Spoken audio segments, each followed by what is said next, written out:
एक समय की बात है। एक छोटे से गांव में एक किसान और उसका गधा रहते थे। किसान का नाम रामू था और गधे का नाम गोपाल। गोपाल हमेशा रामू की मदद करता था, चाहे वह खेतों में काम हो, लकड़ी लाना हो या फिर दूसरे भारी काम करने हो। रामू का खेत बहुत बड़ा था और गोपाल हर दिन अपनी पूरी ताकत से काम करता था। एक दिन सुबह सुबह रामू गोपाल को उठाने आया। उसने गोपाल को सोते देखा तो वह बोला, अरे रे रे रे, अभी उठा नहीं तू? उठ भाई गोपाल, आज तो हमें अपने खेतों का काम करना है ना। चल उठ जा, अब उठ जा। गोपाल ने मुस्कुराते हुए कहा। ठीक है मालिक, आप तैयार हो जाइए, हम खेतों की तरफ चलते हैं। रामू और गोपाल खेतों की तरफ बढ़ते हैं।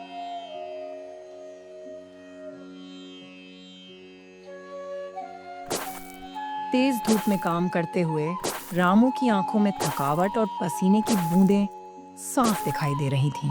रामू सांसें भरते हुए गोपाल से बोला, अरे भाई गोपाल, आज बड़ी धूप है, मैं तो थक गया यार। हाँ मालिक, धूप तो बहुत है आज। रामू थोड़ा सोचते हुए बोला, हाँ, तो ऐसा कर, आजा थोड़ी देर यहीं खड़ा हो जा, मैं तेरी छाया में थोड़ी देर आराम कर लूं। जल्दी आ भाई। गोपाल अपने मालिक के पास खड़ा हो जाता है और रामू उसकी छाया में आराम करने लगता है। लेकिन गोपाल के दिल में एक खलिश थी और वह सोचने लगता है, क्या बताऊं, रामू भैया को लगता है जैसे मैं सिर्फ काम करने का एक औजार हूँ। मुझे भी तो धूप लगती है, मैं भी तो थकता हूँ, फिर भी मैं खड़ा रहता हूँ क्योंकि मैं जानता हूँ कि मुझे अपने मालिक की मदद करनी है। बेचारा गोपाल गर्मी और थकान की वजह से बहुत दुखी रहता है, लेकिन धूप और थकान के बाद भी वह वहीं खड़ा रहता है और प्रतीक्षा करता रहता है कि उसका मालिक कब उठेगा और वो घर जाएंगे। काफी देर बाद रामू की नींद खुली। अरे बहुत देर हो गई रे गोपाल, और तू है कि तूने मुझे जगाया ही नहीं। मालिक, मुझे लगा आप आराम से सो रहे हैं, तो मैंने सोचा कि आपकी नींद क्यों खराब करूं। चलो कोई बात नहीं, अब हम घर चलते हैं। दोनों घर की ओर चल देते हैं। रास्ते में एक आदमी लकड़ी का गट्ठर लिए किसी सवारी का इंतजार करता रहता है। ये गट्ठर तो बहुत भारी है, अगर कोई इसे मेरे घर तक पहुंचा दे तो बहुत अच्छा होगा। वो आदमी ऐसा सोच ही रहा होता है, तभी रामू और गोपाल वहां पहुंच जाते हैं। अरे क्या बात है भाई, किसकी प्रतीक्षा कर रहे हो? बड़ा परेशान लग रहे हो, सब ठीक तो है ना? भाई, मैं बड़ी देर से किसी सवारी का इंतजार कर रहा हूँ जो मेरा ये लकड़ी का गट्ठर घर तक पहुंचाए। बस इतनी सी बात, बताओ मैं पहुंचा दूंगा। कितने रुपए दोगे? मैं तो 50 रुपए दूंगा। अरे रे रे रे, यह तो बहुत कम है, 100 रुपए दो, तब तो कोई बात बने। नहीं भाई, मैं तो 50 रुपए ही दूंगा। चलो, अगर तुम जाना चाहते हो तो चलो। ठीक है, 70 रुपए दे देना, बस अब कोई और बात नहीं। दोनों का किराया तय हो जाता है और रामू खुशी से गोपाल से कहता है, अरे चल भाई गोपाल, अपना तो काम हो गया, अब तो 70 रुपए आ जाएंगे। रामू भैया, मैं भी धूप में खड़े खड़े बहुत थक गया हूँ। अरे गोपाल, तुम तो एक गधा हो, तुम्हारा काम तो यही है, कुछ और कर सकते हो क्या? रामू गोपाल पर लकड़ी का गट्ठर रख देता है और गोपाल, जो कभी भी गुस्से में नहीं आता था, बस सिर झुकाकर काम करता रहता है। उसकी आंखों में थकावट जरूर थी, लेकिन उसने रामू से दोबारा कुछ नहीं कहा। एक दिन रामू सुबह सुबह गोपाल के साथ काम की तलाश में निकला।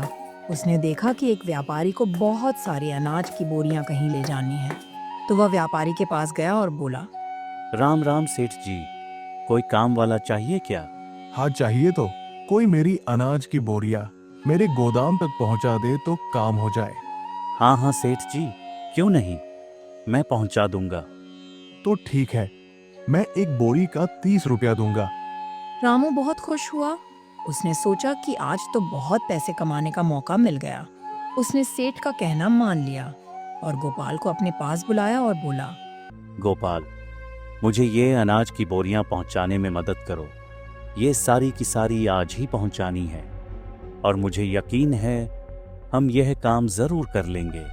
रामू भैया, मुझे तुम पर भरोसा है, लेकिन क्या तुमने कभी सोचा है कि मैं भी एक जीवित प्राणी हूँ? मेरी भी कुछ सीमाएं हैं। गोपाल की बात सुन रामू हंसते हुए बोला, सीमाएं? तुम तो गधा हो, तुम्हें बस काम करना है। तुम मुझे कुछ मत समझाओ। गोपाल काम में लग गया और अनाज की बोरियां ले जाने लगा। बोरियां ले जाने में उसे कई चक्कर लगाने पड़ रहे थे, जिसके कारण उसकी थकावट और दर्द बढ़ता जा रहा था। उधर अधिक देर चलने के कारण रामू खुद भी बहुत थक चुका था। आखिरकार रामू से जब दर्द बर्दाश्त नहीं हुआ तो वह गोपाल से बोला, अरे मैं तो मर ही जाऊंगा, कितना काम हो गया है। दर्द और थकान से मेरा बुरा हाल हो गया है। गोपाल ने रामू की ये हालत देखी और मजाकिया अंदाज में बोला, अरे रामू भैया, आज तो हमें सारी बोरियां लेकर जानी है। गोपाल की बात सुन रामू गुस्से में बोला, तुम क्या कह रहे हो? अब मुझसे नहीं होगा। जितनी बोरियां ले जानी थी वो जा चुकी हैं। बाकी का काम कल होगा। इतना सुनकर गोपाल रामू से शांतिपूर्वक बोला, मालिक, आप हमेशा मुझे गधा कहते हो, लेकिन क्या आपने कभी सोचा है कि मेरी भी कुछ सीमाएं हैं? मैं आपके साथ दिल से काम करता हूं, लेकिन आपने कभी मेरी मेहनत को सराहा नहीं। आपको लगता है कि मैं सिर्फ एक गधा हूं, लेकिन मैं भी एक जीवित प्राणी हूं। जो दर्द और थकान आप महसूस करते हैं, वही मैं भी महसूस करता हूं। लेकिन मैंने कभी भी आपसे कोई शिकायत नहीं की, क्योंकि मैं आपसे स्नेह करता हूं। आप मेरे मालिक हैं, मेरे साथी हैं। रामू कुछ देर चुप रहा, फिर उसकी आंखों में पश्चाताप के आंसू थे। आज उसे अपनी गलतियों का एहसास हो चुका था। वह गोपाल से बोला, गोपाल, मेरे भाई, मैं माफी चाहता हूं। मैंने तुम्हारी कड़ी मेहनत और समर्थन को कभी महत्व नहीं दिया, न ही तुम्हारी कभी परवाह की। अब मुझे समझ आ गया है कि तुम बिना शर्त मेरी मदद करते हो। तुम ही मेरे सच्चे साथी हो और तुम्हारी मेहनत का सही सम्मान होना चाहिए। उस दिन के बाद रामू ने गोपाल को सिर्फ एक गधा नहीं बल्कि एक साथी समझा। वे दोनों मिलकर हर काम करते और रामू हमेशा गोपाल की मेहनत की सराहना करता।